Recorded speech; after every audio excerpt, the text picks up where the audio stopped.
Hey guys, thanks for watching Nerf Socom Mods. I'm Adam, and today we're going to be doing a mod on the Longshot CS6. We're going to be doing the Orange ModWorks Immortal kit. It's the complete kit. We got this a little while back, but we didn't have a stock Longshot to do it on, but we have a stock Longshot now, so we're going to be giving you this mod. It's going to be awesome. Alright guys, so this is the kit you see. We have our Longshot here and the Immortal Complete Kit. Once you open the kit, you see all the parts that are included. A nice installation guide. It's handy and actually very well made. You can see the really nice print actually, but we won't need that because you have me. So it comes with 2 springs. It comes with a 5 kg spring and an 8 kg spring. That just depends on your preference.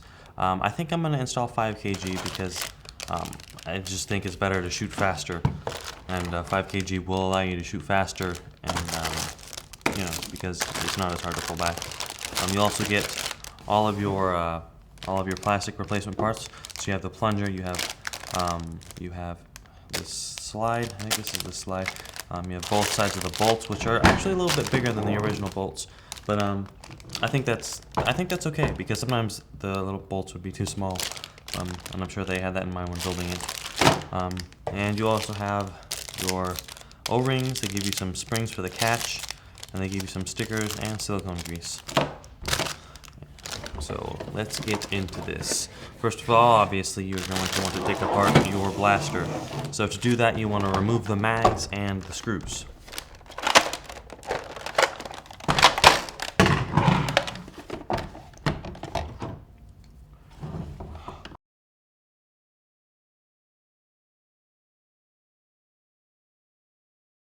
Okay, so I've removed all the screws. Note that once you take the stock off, there are 3 more screws under here, and make sure to take those out. One thing I forgot to do is take the bolt off. You're going to have to do that, and it's probably better to do before you take all the screws off so the gun stays together better, but I think it'll be fine if I just do that now.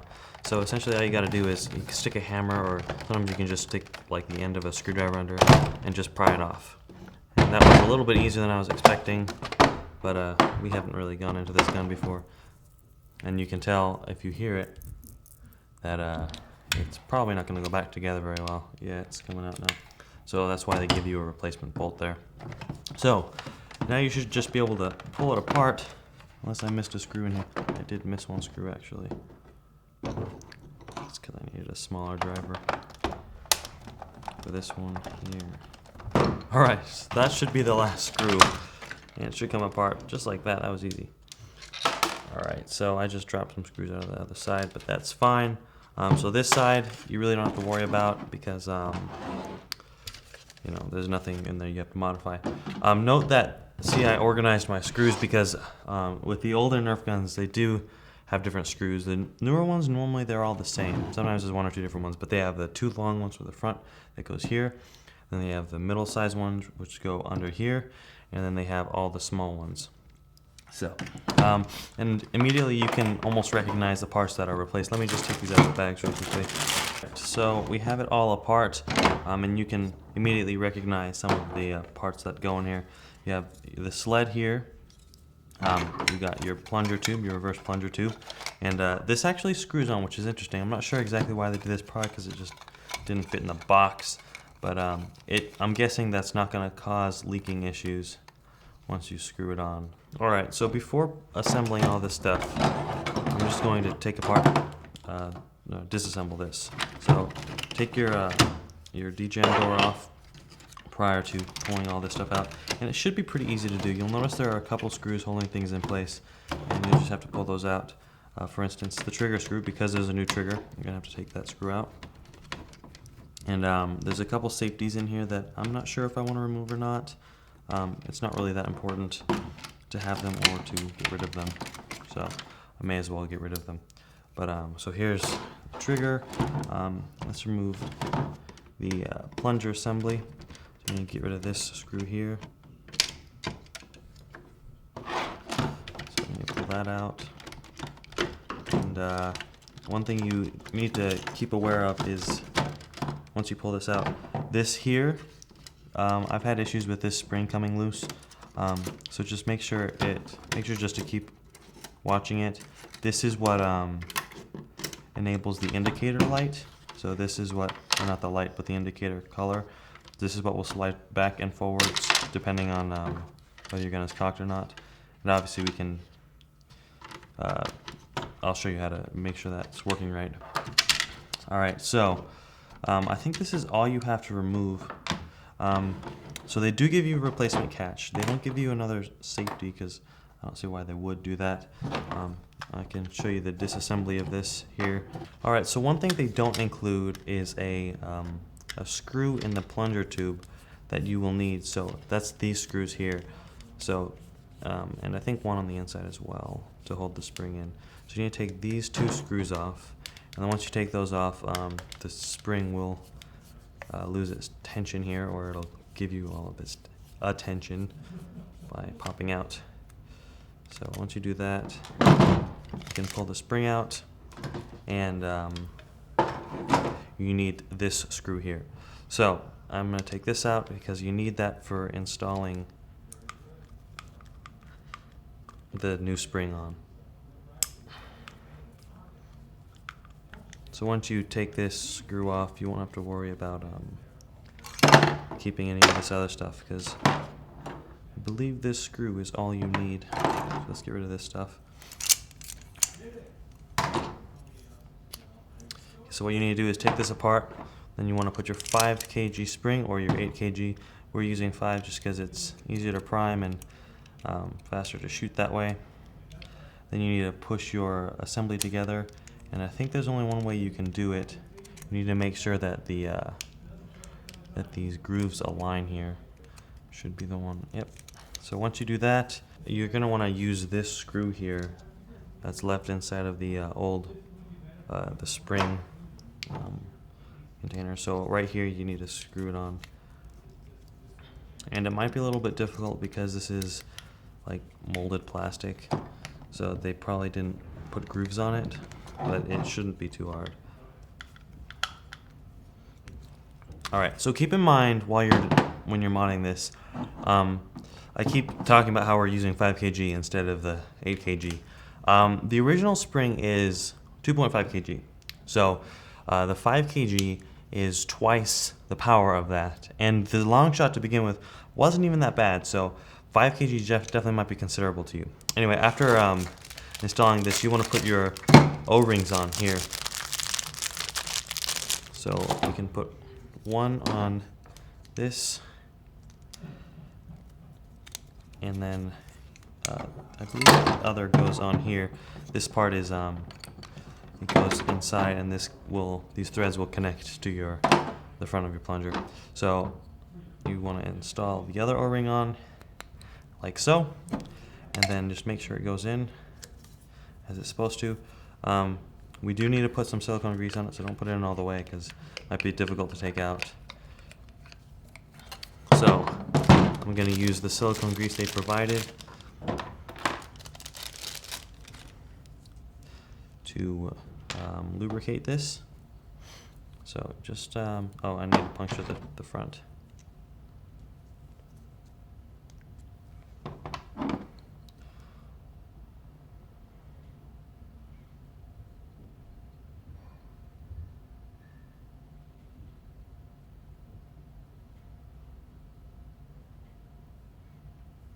Alright, so once you've lubricated the whole thing, you can insert this into your plunger tube, like so, and then push it down. And then following that comes this piece, and you need to lubricate that as well, because it also has an O-ring. Anywhere with an O-ring you need to lubricate generally.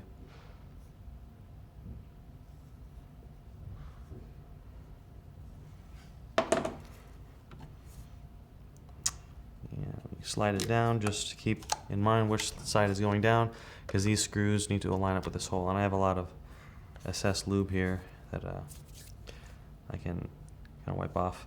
So next we need to install these two small screws on that came off of the original plunger.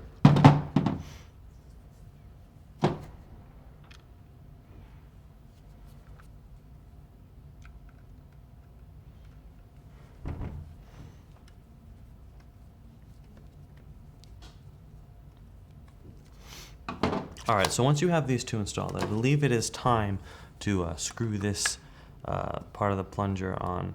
So, and that shouldn't be too hard because they do have that grooved already. And as you see, it's definitely not hard at all. It's like cake.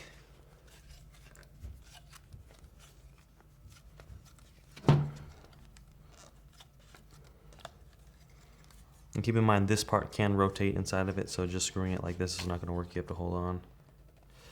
Okay, so now you have the entire plunger assembled. So keep in mind that you need to install this here next, and obviously this whole thing rotates, so it doesn't really matter at this point how you install this, because you can turn it. So all you need to do is you need to put the pin in that is included. I believe that is this pin. And it goes in and you can see it completes the whole way. I do believe the smaller pin goes here, and just don't get those two confused. So you have your assembly here and it's ready to go. So all you need to do is, actually one thing that I found interesting is they didn't include the wheels. So if you want, you can take these wheels off with the pins and then put them on the new one, because they did include the holes for it. Also, one thing you should notice is that this piece, I think you have to pull a pin off of here to take it off, but even I double checked the instructions. You don't even need to put this on, because I do believe this is a lock, so I'm going to leave that out. So now to assemble this, come back together. Just make sure everything's on. This piece is something that's quite temperamental, so make sure that spring is in place there. And then you should be good to go on putting the rest of it together.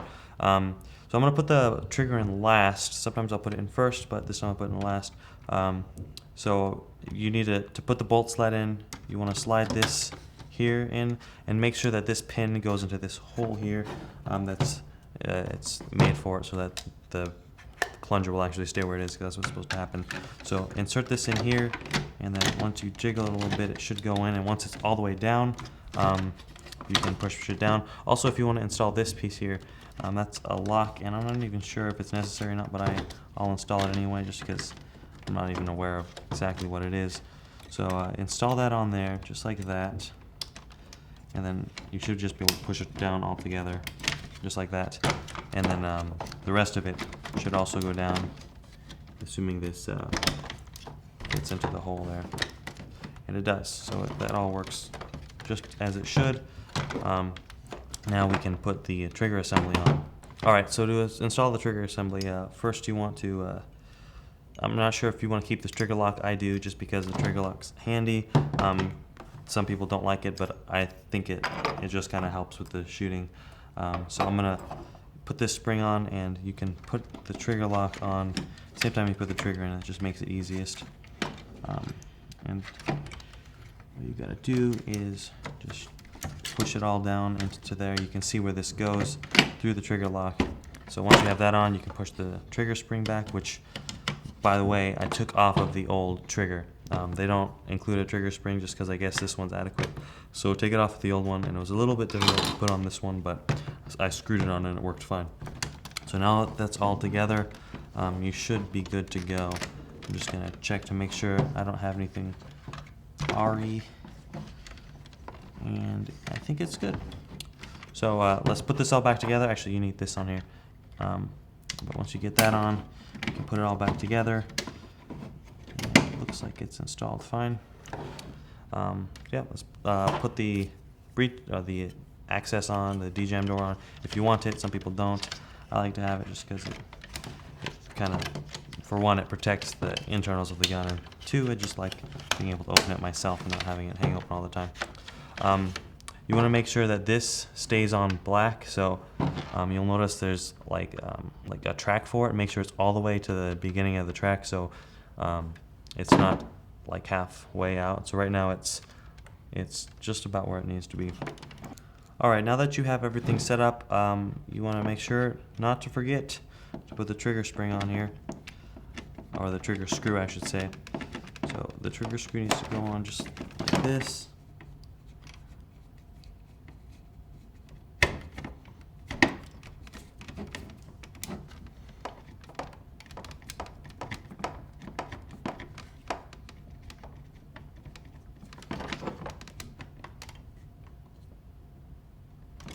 and also your catch screw here if you plan to put the catch back on. I do just because I'm not exactly sure what the catch is for.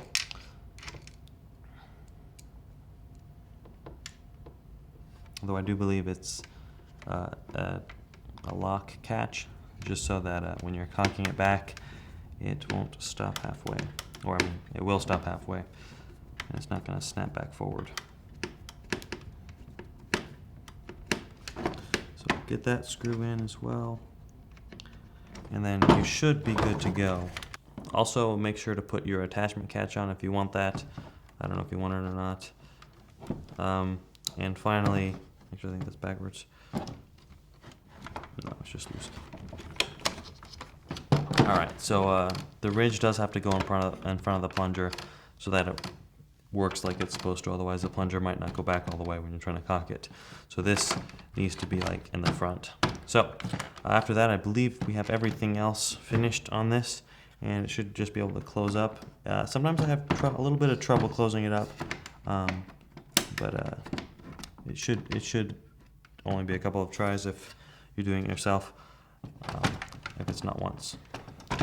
Alright, so I finished putting the shell on. Now I'm just putting the rest of the screws in, then we'll be able to test this thing.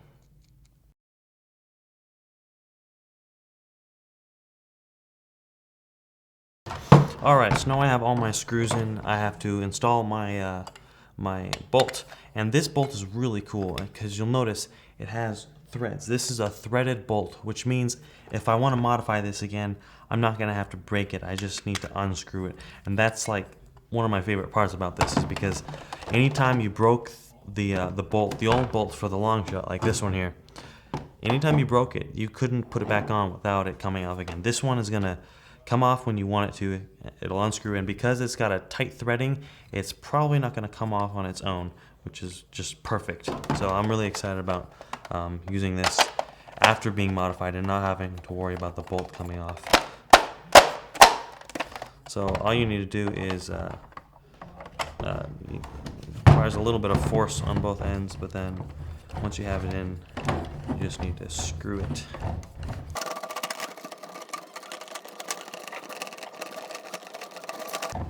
And it's done. Make sure not to overscrew this as well, because you might strip the screws, and then that would be a bad thing. So this gun is done now. The mod is completely done. Noticing first, these bolts are really huge. It's aesthetically, it's a little bit more bulky, but I mean, it gives you a big handle, so it's really useful to have the large bolts. So let's take this out. Julian's gonna do a shooting test for you guys. Hey, Julian here. We're going to be shooting the Longshot CS6 with the Immortal kit in here. We've got 12 rounds and an 80-foot reel. So let's start this.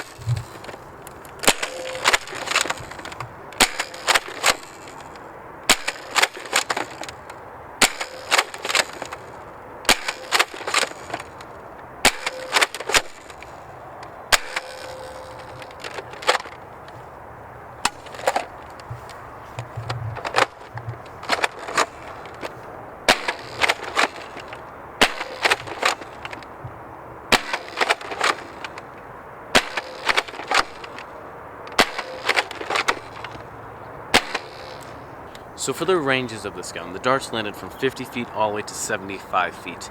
Most of them landed around 60 feet though. The effective range is probably around 50 feet because of the accuracy. Because it's so strong, the darts would kind of weave off, but this is the 5 kg spring. If you put the 8 kg in here, you could probably get a lot farther ranges, but it would be a little bit slower to prime because it's a little bit more difficult. So if you want to be shooting a little bit faster in the battle, you probably want to use the 5 kg, but if you want to spread your shots, have farther ranges, you could probably use the 8 kg, so it depends on the person. One thing about this mod is really cool. The priming handle is so solid and it's really smooth. It's really easy to use. That's probably one of the coolest parts about this mod, about how simple it is easy it is to pull back. One thing that we should mention is that the trigger, you probably want to lubricate it, because we didn't lubricate it, and it sometimes not all the time, but it'll get stuck back, which isn't too bad. You can just push it forward just a little bit and it'll go release, but you might want to lubricate it yourself. So overall, I really like this mod. It's really cool. I definitely recommend it. It's more of an advanced mod for advanced players because it's a little bit difficult to do, but it's definitely worth it after you get it. If you want to get this mod, you can see the mod in the description below, and thanks for watching.